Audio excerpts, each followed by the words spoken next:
we move to the next Madam Chair. person on the list. Madam Chair. Madam Chair, hindi na po tayo matatapos. Yan ang sinabi ko sa iyo kanina. Ayaw mo maniwala sa akin eh. Aabot talaga tayo ng bukas dito. Diba? Madam Chair. Is this an inquiry regarding... He said, Yes, and Yes, please, ma'am. I remind also our Yes, ma'am. resource persons to please act in a respectful manner. Pasensya na po, hindi po kasama sa poder ninyo ang pagpa-fire ng presiding officer ng hearing na to. So yes, so if you allow members of the House of Representatives lines like what you just said, like pusit, bakit mo ako kinu-crucify for saying a fact that somebody is convicted of child abuse sitting in the chair? Pusit, and then I cannot fire the presiding chair. So bakit? Yes, Bakit napaka one-sided nito, ma'am? noted po. Dahil ba madami kayo dyan sa kabila at nag-iisa ako dito? We note all your comments, ma'am, and let us now proceed. Thank you. Diba? At this point, the chair rules that we shall proceed, so the Honorable Franz Castro may now proceed with her interpellation. You have the floor, ma'am. So, Madam Chair, siguro first observation, no, yung on the budget for the 2024, yung Vice President na nagsabi, Madam Chair, na slow and low utilization. So nakita naman natin doon sa presentation. So yung utilization ay napakababa. Pero syempre comment ko lang, no, mas mabilis siya sa confidential funds. 100% in 11 days. Madam Chair, So, Madam Chair, so according to the utilization of the confidential and intelligence funds submitted by the COA to us, no, so we have here surveillance and monitoring.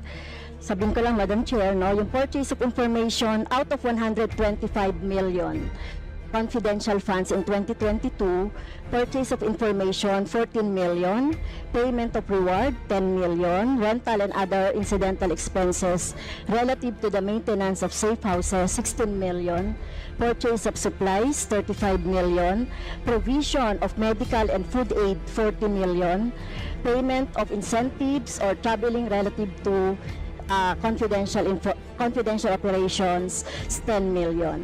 So a total of 125 million conducted surveillance in 132 areas in 11 days. So 100% utilization.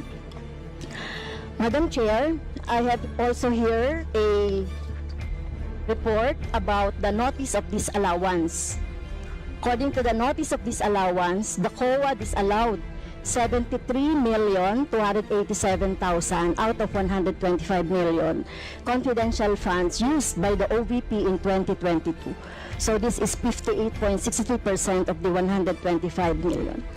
So can you confirm, the Vice President? Madam Vice President. Madam Chair, since you allowed her a snide comment, you will allow me a snide comment as well. So my question Diba? is, Madam, can you yes. confirm? Yes. Yeah, okay. Diba? Okay. Yes, Madam Chair. So May I, before you proceed, may I remind both our guests and our resource You should have reminded persons her to when she said the refrain line, diba? I called your attention, Madam Chair. You did not recognize me. So, ngayon, sasabihin ko na, if you allowed her that, you allowed me a snide comment as well. I don't recall hearing a snide comment, Madam Vice President. Ang snide comment, that's a matter of judgment. So please proceed with Secretariat, Please Madam proceed, Chair, I ma'am, would like the with your- Secretariat to repeat the first 3 lines of the Well, comments. point of order, Madam Chair. Point of order, Madam Chair, kasi parang So let's please proceed with the Yeah. answer. Point of order, Madam Madam Chair, kasi parang siya yung nagpe-preside eh. Yes, that's right. Kasi inutusan mo Madam yung Vice President. secretariat natin sa Committee on Appropriation. Yes. Alam mo, ano, Support diba? it, So, please. okay, Yes. thank you, Madam Madam Vice Chair. President, please proceed with the response. There's a question. Please proceed with the response. Madam Chair, I do not understand bakit a person convicted of child abuse is still sitting in a seat Point of of the order, House of Madam Chair. Ito yung sinasabi Representatives. natin na dinadivert ang usapan sa ating budget hearing. Kung nagawa po niya yan sa Senado, Madam Chair, dapat hindi natin yan pahintulutan dito sa Kamara. You allowed her a snide comment and then you will not allow Please wait a to be snide recognized. comment? Excuse me, our members and our guests. I warn please, you. Please wait to Don't go be into this rabbit hole. Please wait to be acknowledged before you speak. Okay, so at this point, Honorable Manuel. Yes, Madam Chair, again, it's another point of order kasi kapag may mga deliberation tayo, we should stick to the topic. Hindi pwede, Madam Chair, na dinadivert natin yung usapan para hindi natin sagutin yung tanong ng mga mambabatas natin. This is actually the best opportunity, formal proceedings, nakikita po ng publiko para malaman anong sagot ng Vice Presidente. So hindi po natin napapayagan ang ganong mga argumento na hindi naman tumutumbok dun sa topic natin. So, Okay, Madam Madam Vice Chair, President, there's I a will make this question. easy for Please- you. Please make Sige, ma'am. your responses direct to the point. Sige, ma'am. I will make this easy for you. What rules are we using for this budget hearing? We have our rules Yes, ma'am. adopted by the Committee on Appropriations. Right, okay. We searched for that rule. So, we only found the general rules. So, we have a copy of the rules for the budget hearings. Well, as far as I'm concerned, mas importante ang rules para sa amin. Kayo po, ang kailangan nyo lang marinig is yung acknowledgement for you to begin to speak. Yun lang po ang pinaka-importante para sa guests. Sa totoo lang po. Yes, ma'am. So, ang pinaka-importante, yes, you may proceed. At saka po yung adjournment, yun lang po. Yung termination po, yun ang pinaka-importante lang po. For the rules, yun ang ay importante para sa members. But we may provide the copy to you. Yes, So ma'am. please proceed and answer the May we question. request a copy? Yes, yes, absolutely. But Yes. please, there is a question. And do you want us to repeat the question? And we will not penalize you all the time. I don't You can repeat the facts from the notice of disallowance. I don't of need a repeat of Honorable the Franz. question. Yes, Honorable Franz Castro, you may repeat your question on the notice of disallowance, I believe. Yeah, tama, Madam Chair. So according to COA, the notice of disallowance is amounted to 73,287,000 out of 125. At ito po, Madam Chair, yung mga breakdown ng mga disallowed na mga na mga purchases. So reward payment of 10 million, payment of rewards, various goods, 34.857 million, payment of rewards, medicines, 24.93 million, tables, chairs, desks, computer and printers, 3.5 million. So, ang question, Madam Chair, so yung letter A, B, and C, so nakita naman natin nandoon yung sa joint circular. How about yung ito, no? How about yung mga tables, chairs, desktop, computer na umabot po ito sa 3.5 million. So, pwede bang maipaliwanag kung bakit ito pinurchase, Madam Chair? Madam Vice President. Madam Chair, I still request for the rules of the budget hearings. Okay, Vice President. gusto mo sagutin ko, ma'am. Yes, Madam. This is a hearing of the budget of 2025. Nasaan dito ang confidential funds? Yung tanong niya, Madam confidential Chair. funds. Nasaan dito? Honorable Madam friends, Chair, ito yung continuing, continuing questions pa natin noong 2024, during the last budgets. Hindi na ipaliwanag itong 125 million na alam naman natin na wala ito sa budget ng 2022. So, ito, Madam Chair, sa rule naman natin, lahat dito tinatanong no? So, according to the budget, whether it is in the past, kasi nakikita natin yung utilization noong mga budget, kahit na yung past years, ay pwede nating busisiin dito, Madam Chair. Tama ba ako, Madam Chair? I will agree with you, the Honorable Franz Castro. You may proceed, Yes, Madam ma'am. Vice Yun President. yung sagot ko, ma'am. Nasaan ang topic natin dito at ang pinasubmit ninyo sa amin is the budget proposal of 2025. Where in the budget proposal of 2025 is the item confidential funds. In aid of legislation nga ninyo, nakalagay nga doon sa rules ninyo, diba? The discussion should be germane to the topic. The topic is the 2025 budget proposal. Now tell me, Madam Where Vice President, the Honorable Franz confidential Castro has already provided a sufficient explanation for why she asked the question. So please proceed with your answer. Madam Chair, It's a very why are we simple question. discussing the budget of 2023 and 2024? Honorable Franz Castro. So, kung ayaw niya sagutin, Madam Chair, so let me go through na lang with my question. Kasi related naman ito. Remember, Madam Chair, pinestyon natin ito noong last year at yung 125 million na ito ay hindi ito maipaliwanag, no? Dahil nga confidential no? Nagtago sa word na confidential. At ngayon, kailangan nating maipaliwanag at it is in the interest of the people. Yung 125 million na ito, Madam Chair, kaya kailangan ito na mabusisi at kailangan ito maipaliwanag ng OVP. Kaya hindi tayo pwedeng questionin ng mga rules, questionin ng mga topic, etc. Dahil related din naman talaga ito sa budget, Madam Chair. Madam Chair, Yes, you may proceed. I request that the chairperson of the Finance Committee preside over this hearing. Madam Vice President, with due respect, you are not allowed to do that, Madam Vice President.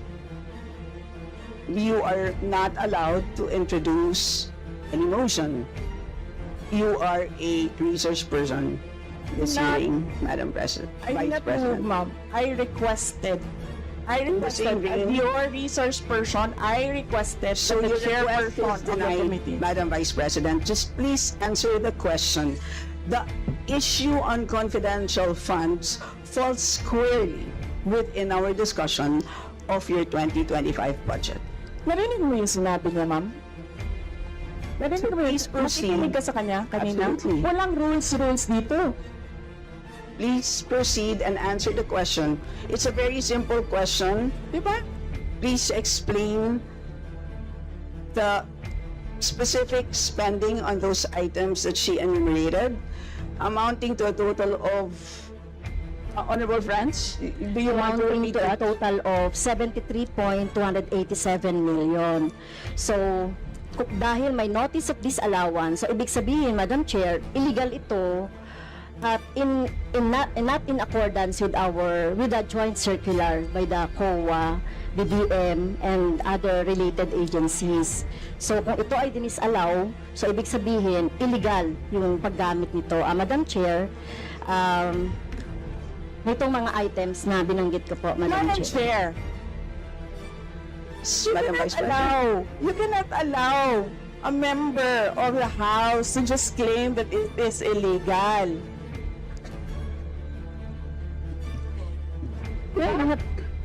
That is a notice of disallowance. That is a procedure inside the Commission on Audit. Hindi sa upuan niya.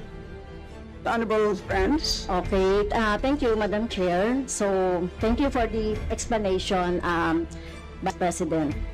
Okay, next. According to accomplishment report of OVP, it spent 10 million for payment of reward. So, Madam Chair, in 11 days, ilang tao kaya at magkano kada tao ang reward?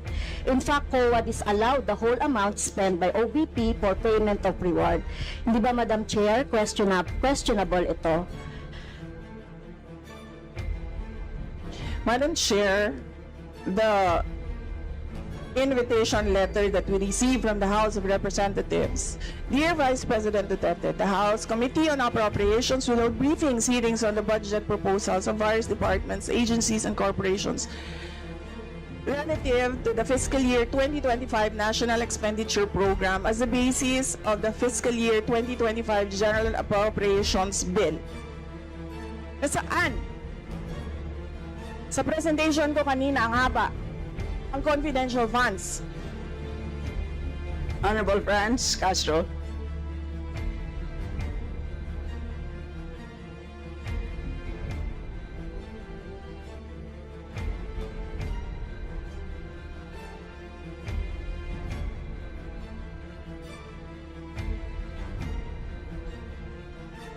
Can we request our technical people to fix the mic?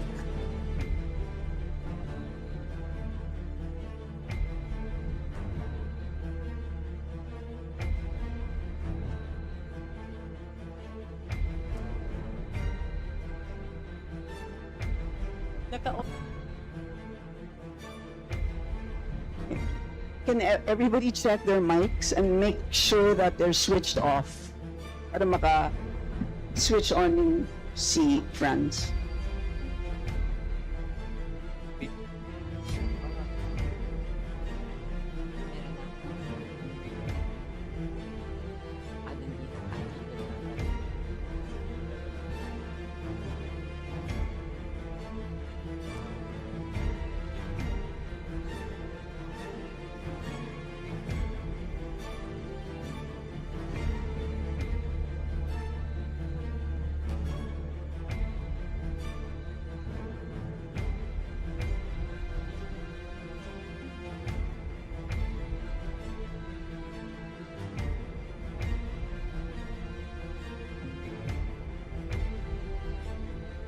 Madam Chair, point of order lang ulit, Madam Chair.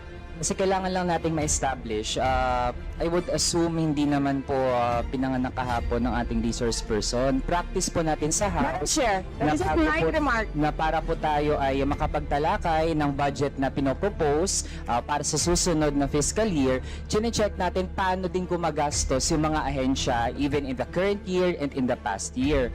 Also, Madam Chair, Section 162, Rulings as Precedents, rulings on questions raised by members shall form part of the parliamentary practice of the House. At practice po natin since time immemorial na hindi lang po ang proposed budget yung tinatalakay. Kasi yung performance ay dapat bahagi din ng discussion. Yun lang, Madam Chair. Noted. Honorable friends, could you kindly check if your mic works? Okay, thank you, Madam Chair. So, so yun po, no, yung sinasabi natin kanina, yung payment ng reward, the resource person can answer this. Questionable, tingin ko ay questionable ito. Okay? So, next, according to the accomplishment report, isa sa pinaggamitan ng OVP ng confidential funds ay yung provision of medical and food aid. This is not allowed under the Joint Circular number 2015-01 dahil kailan pa naging confidential fund ang pagbibigay ng ayuda. Or kung ito naman ay ginamit sa mga ginamit na tao or informant in 11 days. So paano kaya ginamit itong 40 million na ito, no, para sa medical and food aid in 11 days, Madam Chair? So yun yung tanong ko. Kung dito ginamit doon sa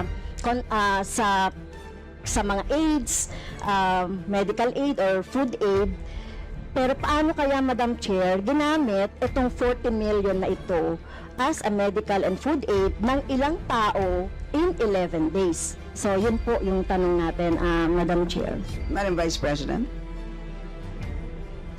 Madam Chair, the subject of this hearing is the OVP 2025 budget proposal. We do not have an item of confidential funds in the OVP budget proposal.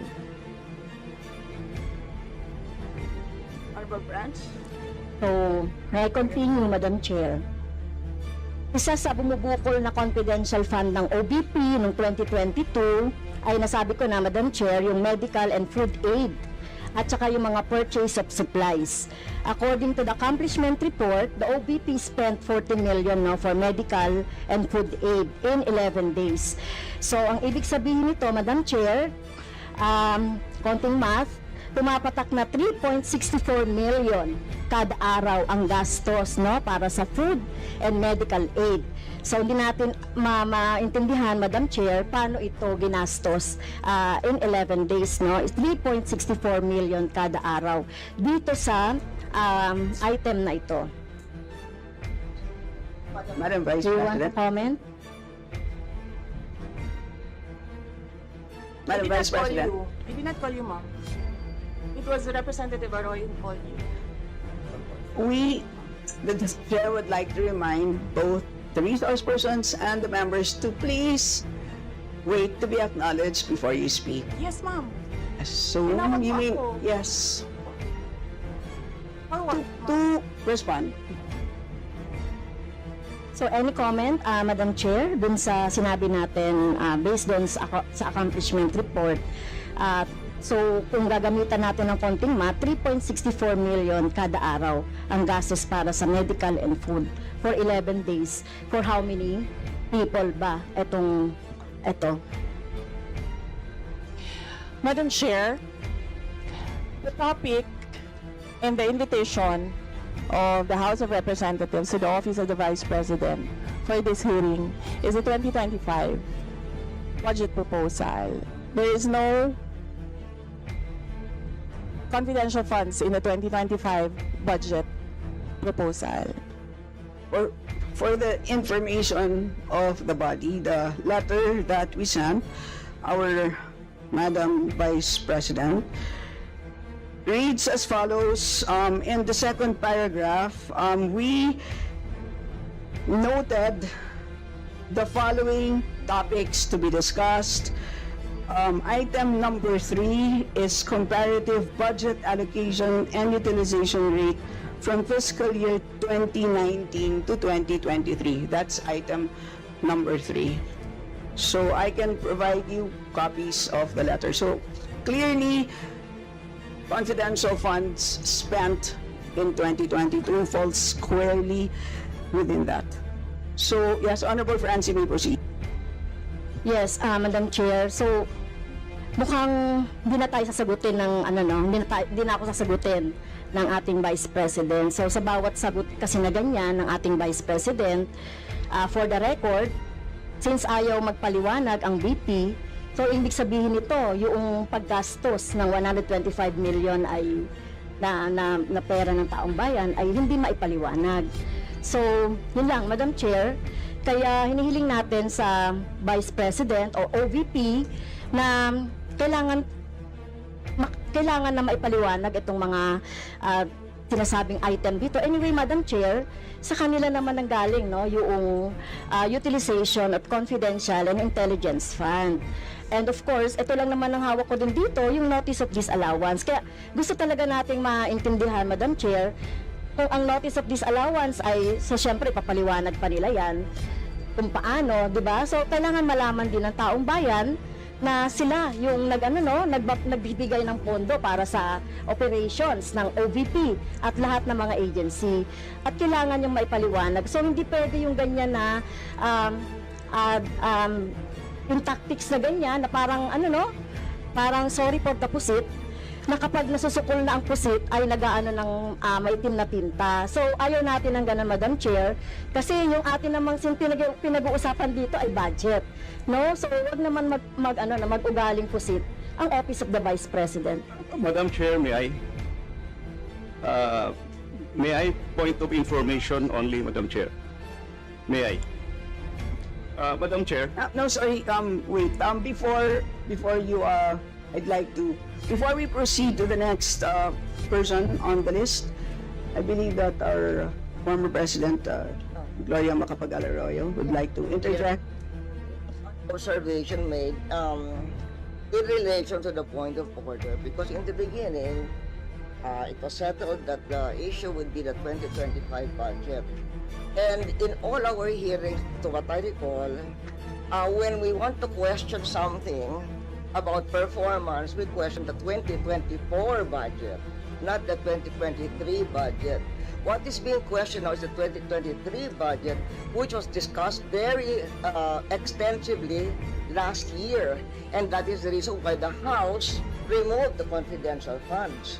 So that issue has already been, to my mind, for purposes of the budget hearing, laid to rest. So that's my observation, Madam Chair. We note that, Madam former President, but of course we know that yung pong pondo ng 2023 ay of course pwede pa rin maging continuing appropriation hanggang 2024. So in the same way, 2022 pwede maging continuing pa rin 2023. At alam din po natin, last year pinagdebatihan po natin ng matindi itong 2022 confidential funds, and in fact, we left a homework for the COA. Sinabi natin sa kanila na kailangan nilang tapusin ang audit by November, I believe mid-November of last year. And since then, hindi na natin alam kung ano nangyari. So that's the reason for why pinadalakay natin ito. And it's a big amount of money. I believe we owe it to the people to understand what happened. Of course, tinanggal na natin noong 2024. Gusto natin malaman, tama ba yung ginawa natin? Kasi baka naman nagkamali tayo. So, I think it's worth assessing what we did in 2024 in order to know what to do in 2025. So with that, let's proceed with our next Madam Chair, interview. may I? Is this just a point of order? Not a point of order, but We will I'm only, just you may wish want to to be a be, rejoinder of what you may our wish to be, unless it's a point of order, you may wish to be listed. I can put you here, sir. parliamentary inquiry, Madam Chair. Yes, you may. Parliamentary inquiry. May I ask if the resource person is required to answer a question that is related to a commission on audit notice of disallowance when she already said she's not going to answer. Also, the notice of disallowance is addressed to the office of the Vice President. And just to make it clear, a notice of disallowance is not a judgment.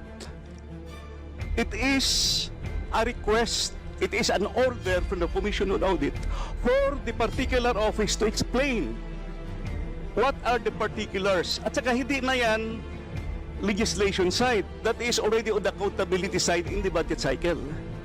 So, my parliamentary inquiry, Madam Chair, is that nagsabi na nga siya na hindi siya sasagot, and it is related to the COA notice of disallowance. And just to add, sinabi na rin ni former President, it was thoroughly discussed in the previous year. In fact, tinanggal sa budget ng 2024 yung confidential fund. And we know that there's a pending case on that also. To discuss that further might somehow prejudice or be biased whatsoever. So, yun lang po, Madam Chair. Alright, salamat. On your inquiry, the only requirement is to provide a direct response on the question. Meaning to say, a response that is directly related to the question. Meaning to say, kung may question at ayaw niyo pong sagutin niyo ng diretsahan na hindi po ako sasagot dun sa tanong. Ang problema po kasi, ang response ay naging hindi related dun sa tanong. Halimbawa, may tanong, ang sagot ay paglalarawan doon sa nagtanong. So hindi naman yon klaro na hindi yon directly related dun sa tanong. Kaya, yun po, I think it's a reasonable ask. If there's a question, you may or may not answer. You're not compelled. But you just please say, I do not wish to answer. That's it. And at least we know it's a direct response. And with that, we move to the next Madam Chair. person on the list. Madam Chair. Madam Chair. Hindi na po tayo matatapos. Yan ang sinabi ko sa iyo kanina. Ayaw mo maniwala sa akin eh. Aabot talaga tayo ng bukas dito. Diba? Madam Chair. Is this an inquiry regarding... He said, Yes, and Yes, please, ma'am. I remind also Yes, our ma'am. resource persons to please act in a respectful manner. Pasensya na po, hindi po kasama sa poder ninyo ang pagpa-fire ng presiding officer ng hearing na to. So yes, you so proceed if po. you allow members of the House of Representatives lines like what you just said, like pusit, bakit mo ako kinu-crucify for saying a fact that somebody is convicted of child abuse sitting in the chair? Pusit, and then I cannot fire the presiding chair. So bakit? Yes, we Bakit napaka one-sided nito, ma'am? noted po. Dahil ba madami kayo dyan sa kabila at nag-iisa ako dito? We note all your comments, ma'am, and let us now proceed. Thank you, Diba? ma'am. Thank you, ma'am. Madam Chair, point of order. Yes, the Honorable Benny Abante. I just came in and I hear this. We're not talking about the budget, we're accusing each other here. I'd like to find out from the resource speaker if this is the kind of hearing that we're going to have. Sir, I am not the presiding officer of this hearing. I know, Yes, sir. but the thing is, you're asking questions, Madam Chair. The resource Madam? speaker does not have any right to ask questions. Or do you have? Where is that Madam Vice in your rules that Madam a Vice resource President, person this is a cannot budget hearing. request for clarification? Some order, please. Some order, please. Yes, Honorable Benny Abante, you may proceed. I'm just asking a question to our resource speaker, you know, because she's asking a question and she's accusing some of the members of this committee. I just would like to find out if we are the ones that have the right to ask questions and her right is to answer the questions of the committee. Okay, so we Yun lang po sa akin yung point of order, Madam Chair. Yes. You understand me, Yes. Madam Vice President, am I right? No, sir. I'm gonna ask No, so- the chair to ask you to clarify what are my Yeah, accusations. please wait to be recognized, ma'am. Pasensya na po. So again, I'd like to remind our resource persons that you are here, you're invited to answer, to present, and you've done that. Thank you very much. And at this point in time, you're here to respond to the questions of our members, and we request you to please respond in a direct way. So, with that, I'd like to recognize from the majority the Honorable Milagros Aquino Magsaysay.